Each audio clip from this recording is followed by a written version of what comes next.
The blizzard howled with a vengeance that February night, transforming the Montana landscape into a white abyss of death. No living creature should have been out in such conditions. Yet there it was, a small gray tabby cat, its fur crusted with ice, pushing through snowdrifts that reached well above its head. The local search teams had already given up, called back by authorities who deemed the conditions too dangerous for even their trained rescuers. But Ash hadn't given up. The cat moved with purpose, nose to the ground like its canine companions, following a scent trail that even the German shepherds had lost in the whiteout. Blood stained the snow beneath its paws, cut raw by the ice, yet it persisted, driven by something beyond normal feline instinct. When they found them both, the half-frozen child and the cat, curled protectively around her small body, the headline would shock the nation. Cat with dog-like abilities saves child, veterinarians baffled. What the headlines wouldn't say was that within 24 hours of saving a human life, this extraordinary animal would be facing a death sentence. Leave a like and share your thoughts in the comments along with the city you're watching from now. Let's continue with the story. Jack Anderson never thought he'd find solace after Vietnam. The nightmares had followed him home in '73, along with the shrapnel lodged too close to his spine for doctors to remove. 52 years old now, with deep lines etched into his weathered face and silver threading through his once dark hair. He'd learned to live with the demons that visited in the night. His salvation came in the form of 3 German shepherds that patrolled the boundaries of his modest Montana ranch with military precision. Shadow was the eldest at 10, a black and tan veteran who moved with deliberate grace despite the gray muzzle that betrayed his age. Duke, 7, was the protector, massive and vigilant, with a bark that carried across the valley and sent would-be trespassers scrambling back to their vehicles. 5-year-old Max completed the trio, still puppy-like in his enthusiasm despite years of professional training. Together, they formed Jack's security detail, his therapy, and his reason to keep going when the memories threatened to drag him under. Sarah Anderson had married Jack knowing full well what she was getting into. At 48, she'd built a reputation as the most dedicated veterinarian in 3 counties, often traveling hours through treacherous mountain roads to tend to ailing livestock or beloved pets. Her practice operated out of a converted barn on their property, where locals paid in cash when they could, or with freshly butchered meat and homegrown vegetables when they couldn't. Their ranch sat isolated at the end of a long dirt road that became impassable during the worst winter storms. The modest single-story home and collection of outbuildings had weathered decades of Montana's harsh climate, much like its occupants had weathered their own personal storms. The dog training business they'd built together provided just enough income to keep the bank at bay, specializing in service animals for veterans and search and rescue operations. The Andersons were respected in the community, if somewhat regarded as eccentric for their dedication to their animals over human company. They kept to themselves mostly, which is why the events that would unfold after the arrival of a small gray tabby cat would shake not just their isolated existence, but the entire community's understanding of the natural order of things. No one, least of all Jack and Sarah, could have predicted how one small creature would change everything they thought they knew about the boundaries between species and the capacity for adaptation in the face of love. The spring floods of 2024 were the worst in living memory. 3 days of relentless rain had turned creeks into rivers and rivers into raging torrents that devoured everything in their path.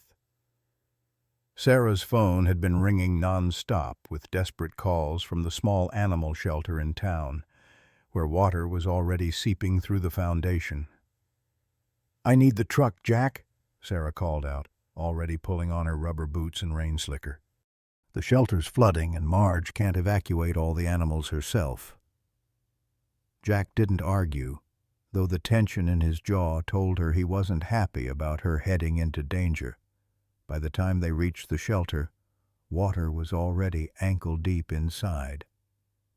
The cacophony of frightened animals added to the chaos as they worked alongside volunteers to load crates into every available vehicle.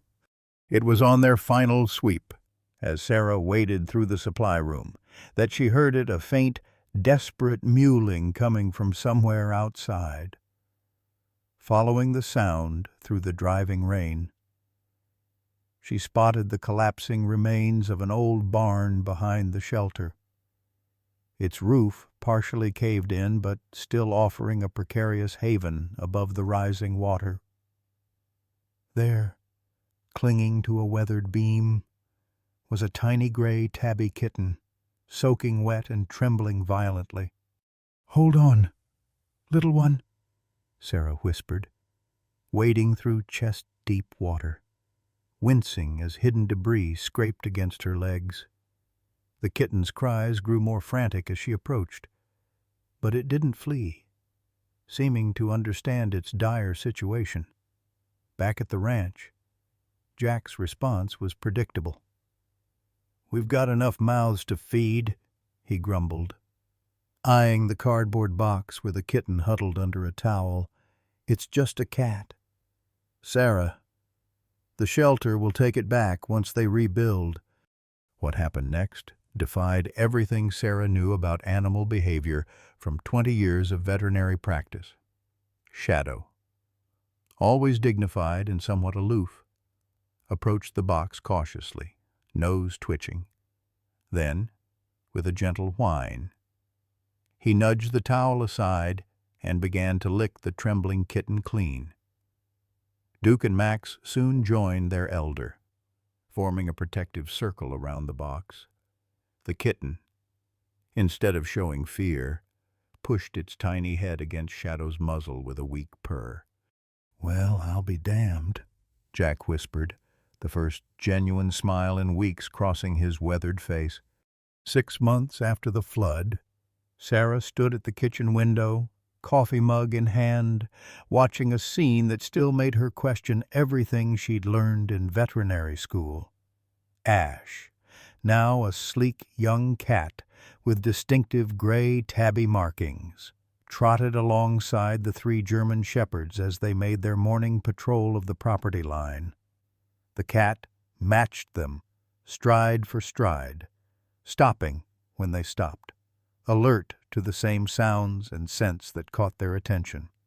"Jack," she called over her shoulder, "he's doing it again." Her husband joined her at the window, his own coffee forgotten as he watched the unlikely quartet. "Would you look at that?" he murmured. "Duke just gave the alert signal, and damn if that cat didn't respond exactly like the others." It had started with small things, Ash using the dog door instead of meowing to be let in, sleeping curled up with the shepherds instead of seeking high perches, coming when called by name. Now, the cat was responding to the same hand signals and verbal commands Jack used with his dogs, sitting obediently for meals and waiting for permission to eat. The neighbors had noticed, too. Margaret Wilson from 2 properties over had stopped by ostensibly to borrow flour, but Sarah hadn't missed the way the woman's eyes had widened when Ash heeled perfectly alongside Shadow during their walk up the driveway. "It ain't natural," Margaret had whispered to her husband loudly enough for Sarah to overhear. "That Anderson woman's done something to that poor creature. Cats don't behave that way." The whispers grew until they couldn't be ignored. One Tuesday morning, a black sedan with the Montana Animal Welfare Society logo emblazoned on its door pulled into their driveway.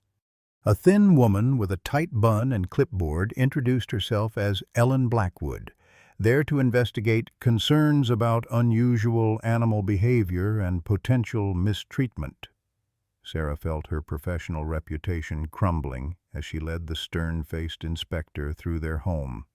Jack sat rigidly in his armchair, tension radiating from him as the woman documented everything with her camera. Then it happened. Jack's breathing suddenly quickened, his fingers digging into the armrests, the beginning signs of a panic attack that Sarah had learned to recognize. Before she could move to his side, Ash darted into the room, leaping onto Jack's lap with an unusual chirping sound. The three shepherds immediately responded, moving into the formation they'd been trained to adopt: Shadow pressing against Jack's legs, Duke positioning himself behind the chair, and Max resting his head on Jack's knee.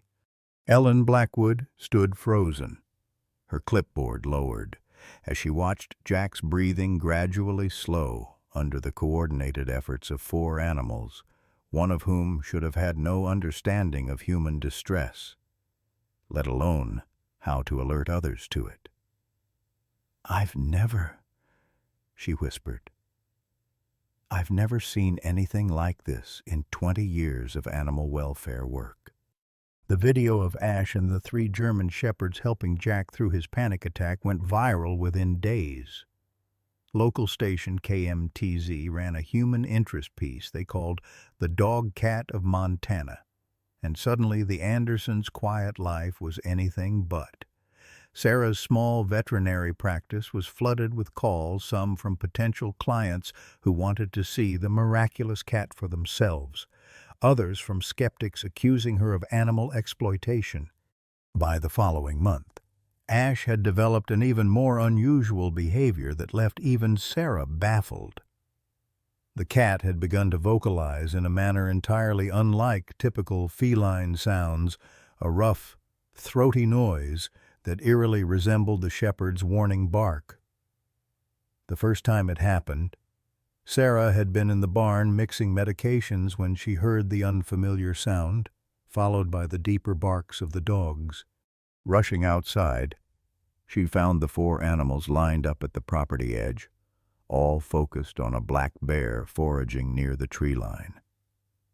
"It's not just mimicry," Sarah explained to Dr. Thomas Reynolds, a colleague who'd driven 3 hours from the university to observe Ash. "The cat isn't just copying sounds. It's using them in the appropriate context, for the appropriate reason." Dr. Reynolds adjusted his glasses as he watched Ash join the shepherds in their evening perimeter check of the property. "The behavior modification is remarkable. I'd like to bring a team out here, run some non-invasive tests. This could be groundbreaking." Sarah, Jack, who had been silently whittling on the porch, set down his knife. "No tests," he said flatly. "Ash isn't a laboratory specimen." The tension between scientific interest and personal attachment grew as Ash continued to develop behaviors that defied conventional understanding of feline behavior. The cat now slept exclusively with the dogs in their large padded beds rather than seeking the high, secluded spots that cats typically prefer. During thunderstorms, instead of hiding under furniture, Ash would join the shepherds in their calming routine around Jack, seemingly attuned to both the dog's protective instincts and Jack's increasing anxiety as the storms intensified. The controversy in town grew along with Ash's reputation. The Anderson property became something of a pilgrimage site, with cars slowing as they passed, hoping for a glimpse of the famous dog cat. Some locals brought gifts, hand-knitted cat toys, or premium dog treats for the whole family. Others were less supportive. "It's against nature," proclaimed Pastor Miller during a Sunday sermon that was pointedly delivered while staring at Sarah in the third pew. "The good Lord made clear divisions between the creatures of this earth, and it is man's arrogance to blur those lines." The sermon sparked a heated town meeting the following week. The community center's small meeting room was packed beyond capacity, with arguments breaking out before the mayor could even call the session to order. "Those animals should be studied," shouted Ronald Peters, the high school biology teacher. "Think of what we could learn about behavioral adaptation."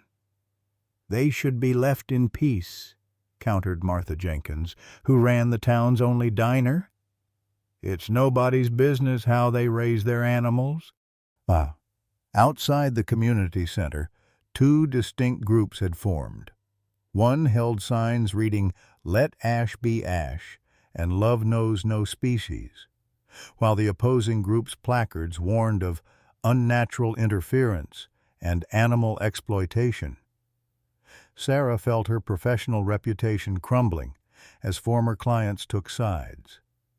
3 families had already withdrawn their animals from her care, citing concerns about her experimental tendencies.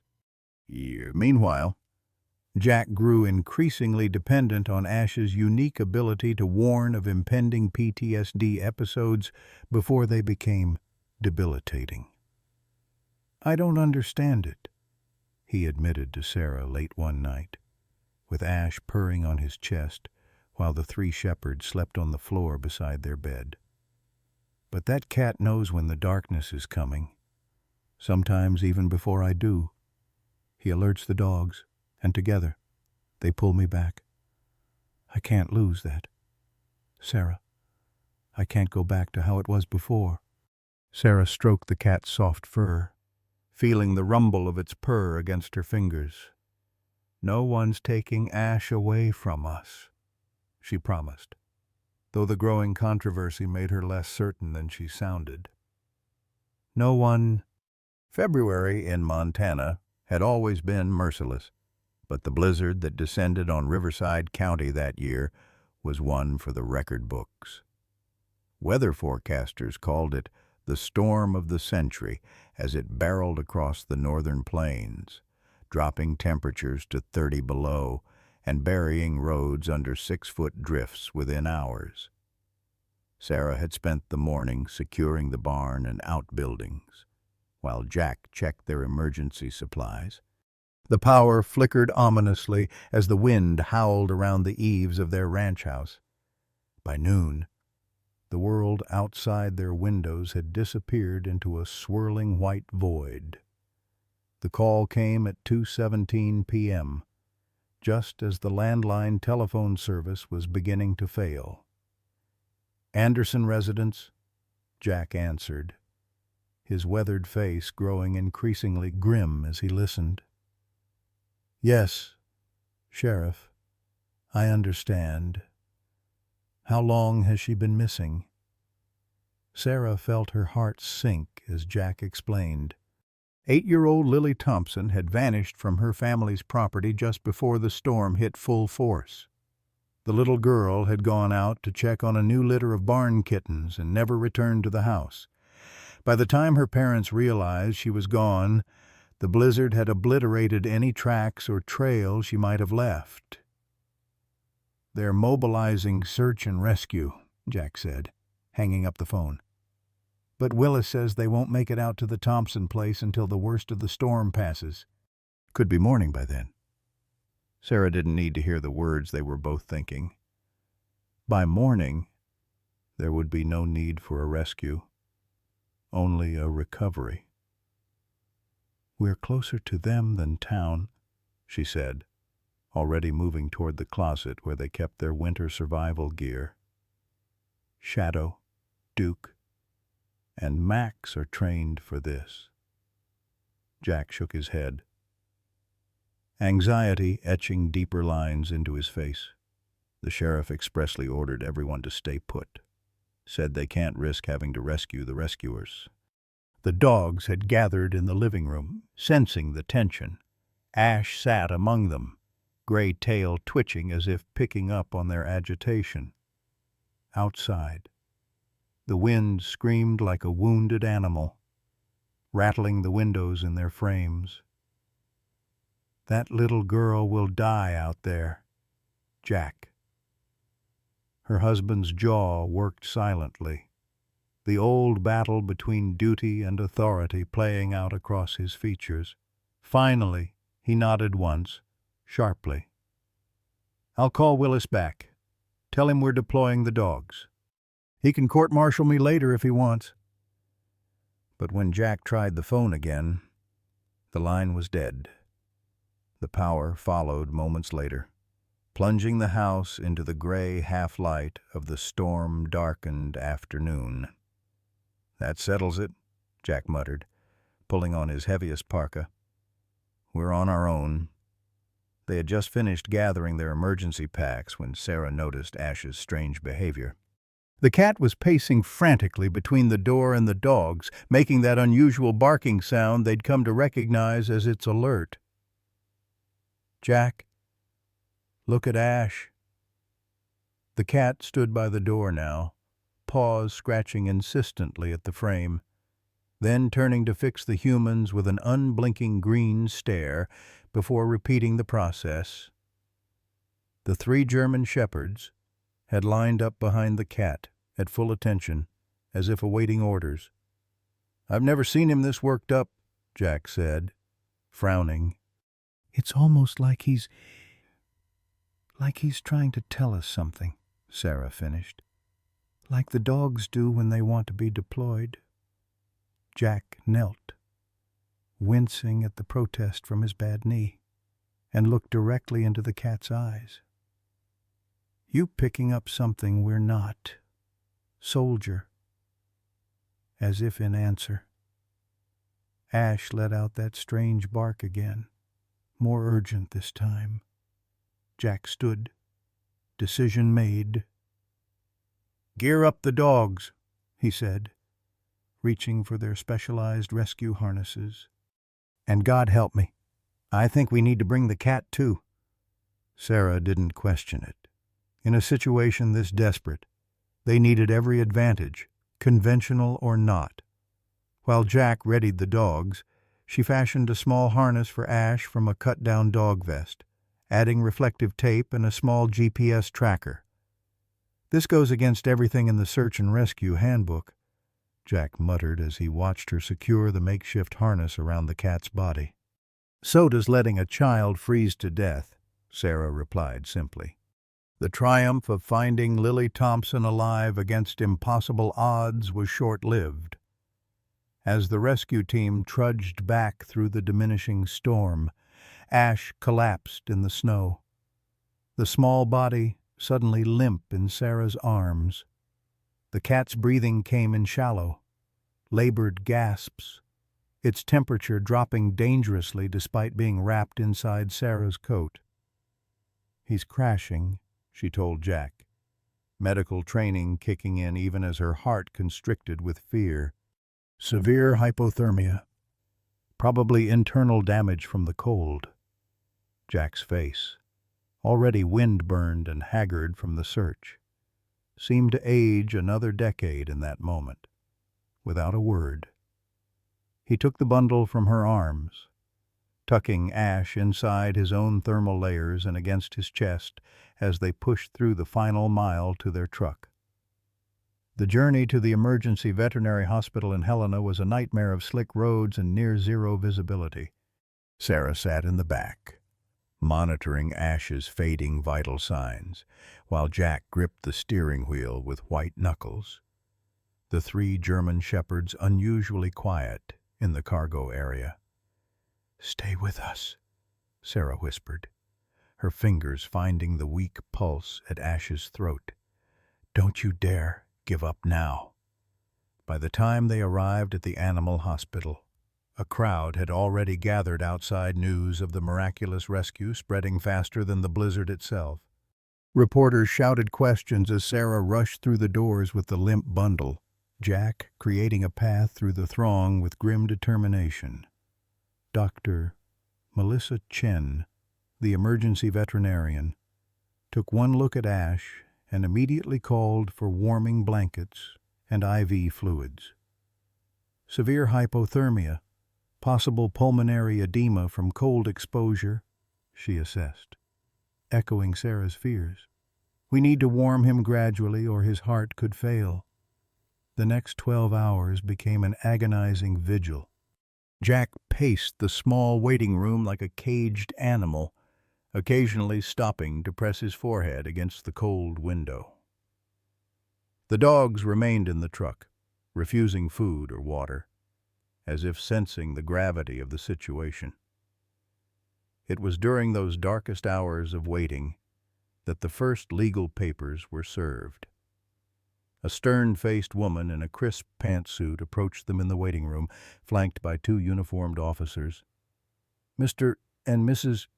Anderson, I'm representing the Montana Animal Protection Society," she announced, extending a thick envelope. "This is a temporary custody order for the cat known as Ash.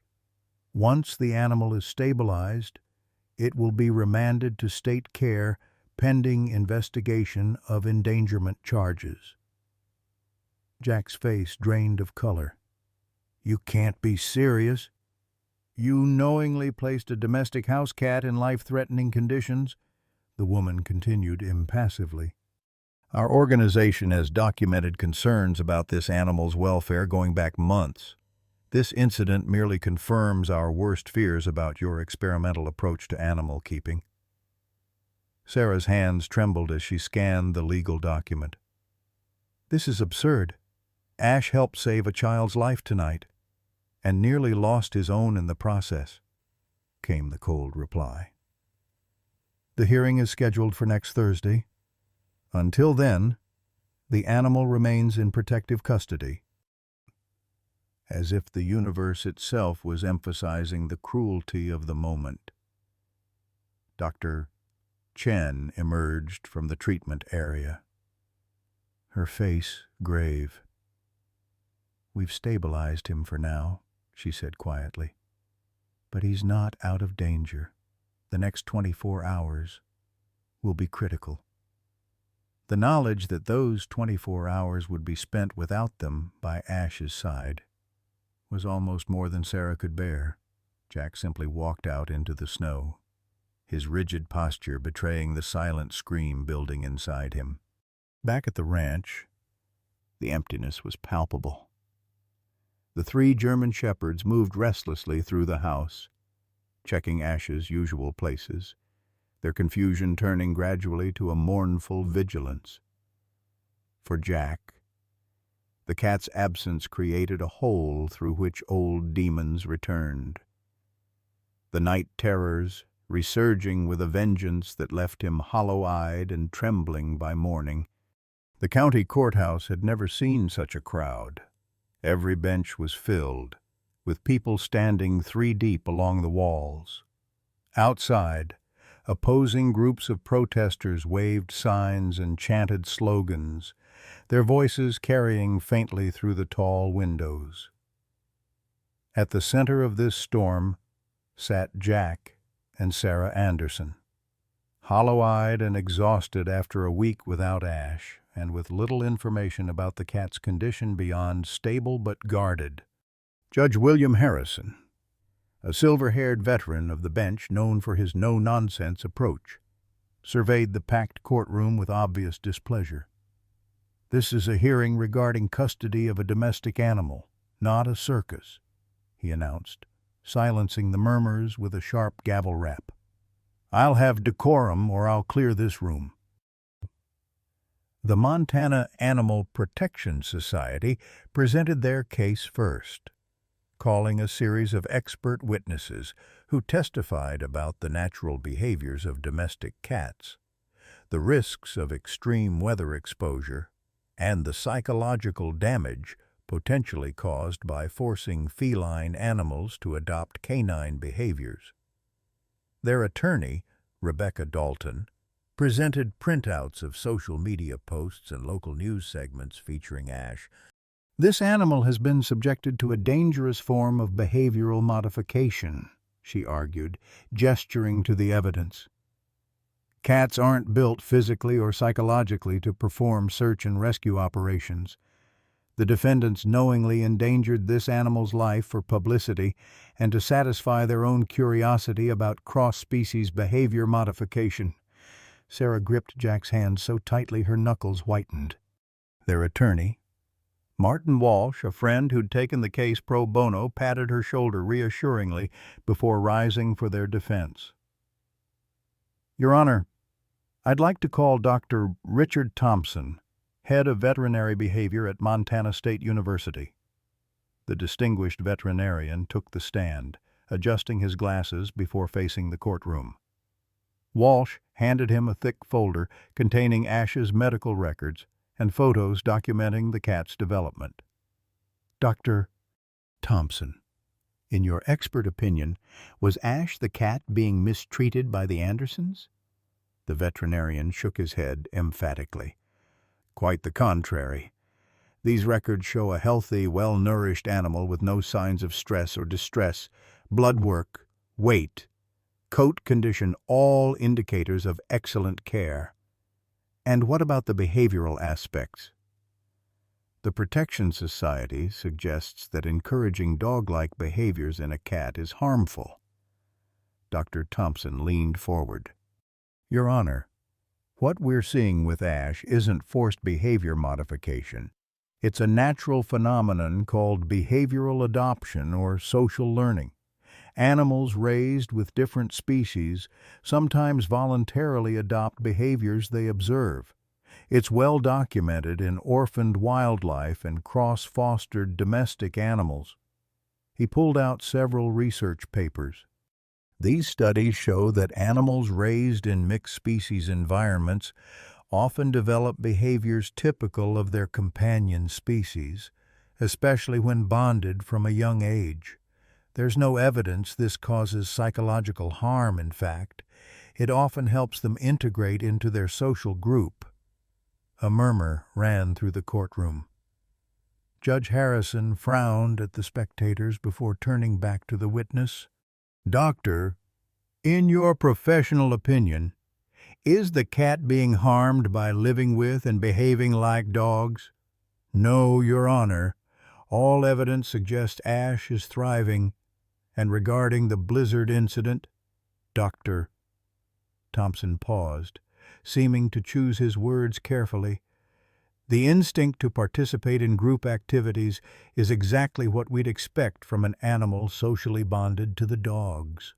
Ash wasn't forced into that blizzard. The cat chose to go because its social group was going.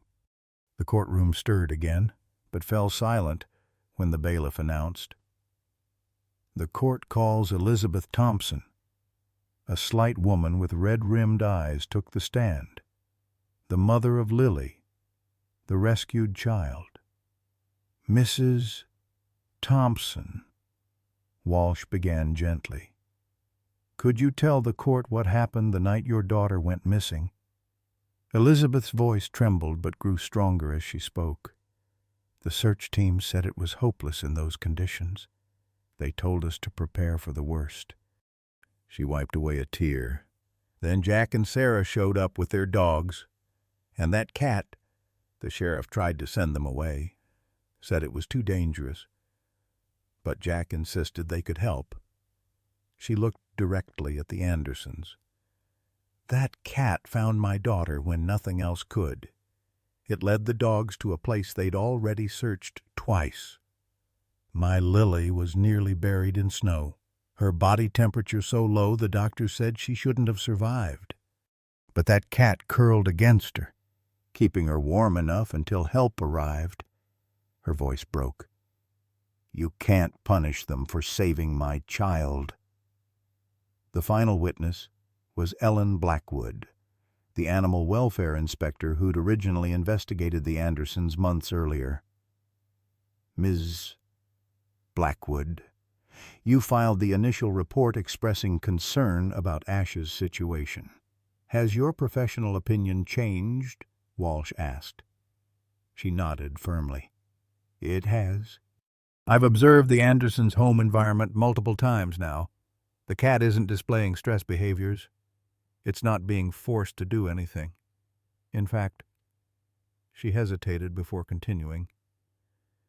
I've never seen an animal so integrated into a mixed-species family. Taking Ash away from that environment now would be the true cruelty. Judge Harrison's decision took less than 20 minutes to deliver after the final witnesses had spoken. The packed courtroom fell silent as he cleared his throat, his weathered hands folding neatly over the papers before him.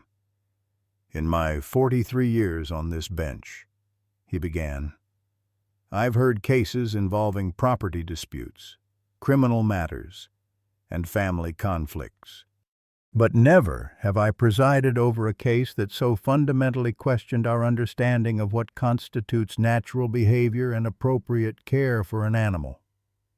He peered over his reading glasses at the assembled crowd. The Montana Animal Protection Society has argued that the Andersons subjected a domestic cat to unnatural conditions that put it in harm's way.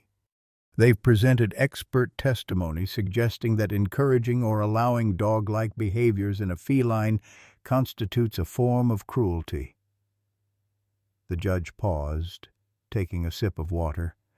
The Andersons, meanwhile, have presented compelling evidence that the cat named Ash voluntarily adopted behaviors from its canine companions, that it has thrived in their care, and that its participation in the rescue operation was consistent with its established behavioral patterns. He set down his glass with deliberate care. This court must consider not just the letter of our animal welfare laws, but their spirit. Those laws exist to protect animals from suffering and neglect. I find no evidence of either in this case. A ripple of reaction moved through the courtroom, quickly silenced by the judge's stern glance. "Therefore, I am ordering the immediate return of the cat known as Ash to the custody of Jack and Sarah Anderson, with all charges of endangerment dismissed." The gavel came down with finality as the courtroom erupted in a mixture of cheers and protests. Sarah collapsed against Jack's shoulder, tears streaming freely down her face. Jack, normally so stoic, made no attempt to hide his own emotion as he wrapped an arm around his wife. Outside the courthouse steps, with Ash finally cradled in Sarah's arms and the 3 German shepherds forming a protective circle around them, reporters thrust microphones forward, clamoring for statements. The cat, apparently unperturbed by all the attention, purred loudly enough to be captured by the nearest news microphone. "We're just grateful to have our family back together," Jack told the assembled media, his voice rough with uncharacteristic emotion. "That's all we have to say today." In the weeks that followed, life at the Anderson Ranch gradually returned to its quiet rhythm. Ash, fully recovered from the ordeal, resumed patrolling the property alongside Shadow, Duke, and Max. Jack's nightmares receded once again, the familiar weight of the cat on his chest during difficult nights serving as an anchor against the darker currents of memory. The case established a legal precedent that would be cited in animal welfare cases across the country. Sarah incorporated her observations of Ash into her veterinary practice, developing new approaches for animals with behavioral challenges. The Andersons began a small program working with veterans suffering from PTSD, bringing their unusual animal family to help those struggling with the same demons that had once haunted Jack. 1 year to the day after the blizzard rescue, the Thompson family came to visit. Little Lily, now 9 and fully recovered from her ordeal, brought a hand-knitted blanket sized perfectly for a cat who thought he was a dog. "I made this for Ash," she said shyly, presenting her gift. "Mom says he saved my life." Sarah smiled, watching as the girl carefully placed the blanket in Ash's favorite spot between the dog beds. "I think you all saved each other," she replied softly. That evening, as snow began to fall gently outside their window, Jack and Sarah stood watching their improbable family 3 German shepherds curled protectively around a gray tabby cat, all sleeping peacefully by the fire. Nature versus nurture, Sarah mused, leaning against her husband's shoulder. Maybe it's not one or the other. Maybe it's just love. Jack's arm tightened around her waist as he nodded. No scientific explanation could fully capture what they'd witnessed, how bonds formed across the boundaries humans tried to impose on the natural world, how family could be defined not by species, but by connection. Outside, the Montana wind whispered through the pines, carrying the promise of another winter storm. But inside, all was warmth and certainty and belonging. In the twilight of our years, we recognize life's most profound lessons often come from unexpected sources. Ash's story isn't just about a cat who thought he was a dog. It's about what happens when we open our hearts to possibilities beyond our understanding. For those of us who've weathered Vietnam or lost loved ones too soon, who felt the sting of rejection or the weight of loneliness, this tale strikes a chord deeper than words can express. Remember how Jack's nightmares faded with Ash's weight upon his chest? How many of us carry burdens that could be lightened if only we allowed unexpected comfort to reach us. The boundaries we create between species, between people, between past and present are often of our own making. When Sarah whispered, "Maybe it's not nature versus nurture. Maybe it's just love," she spoke a truth we've earned the right to understand after decades of living. The world may dismiss the wisdom of our generation, but we know that healing comes in forms we cannot predict, that family means more than blood, and that sometimes it takes a creature who doesn't know what it cannot do to show us everything that's possible when love leads the way. I hope you enjoyed today's story. Subscribe to the channel so you don't miss more stories like this. Leave a like and comment below what you thought of the story. See you in the next video.